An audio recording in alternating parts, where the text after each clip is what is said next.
გამარჯობა, მე ლილუ ვარ და ახლა საინტერესო ამბებს მოგიყვებით. ეზოტერიკოსმა და მეტაფიზიკის მცოდნემ გოგა მანიამ პრაიმ-ტაიმთან მორიგი წინასწარმეტყველების შესახებ ისაუბრა. მოერიდეთ ლიფტებს. ამ და კიდევ რამდენიმე მნიშვნელოვან რჩევას აძლევს მოსახლეობას ეზოტერიკოსი, რომელსაც ჩვენს გვერდზე წაიკითხავთ. ჩვენს გვერდზე წაიკითხავთ, რა ხდება ახლა რეალიტი შოუ ჰაუსში. ამ კვირას კიდევ ერთი მონაწილე დატოვებს პროექტს. შესაბამისად, უკიდურესად დაძაბულია ვითარება.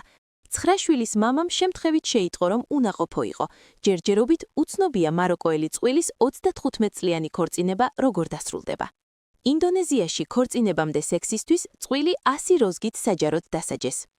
მალაიზიელი კაცი ამტკიცებს, რომ დაკარგულ ტელეფონში იპოვა მაიმუნის სელფები და ვიდეოები. კაცს ტელეფონი მაშინ მოპარეს, როდესაც ეძინა და როგორც ჩანს, ეს მაიმუნმა გააკეთა.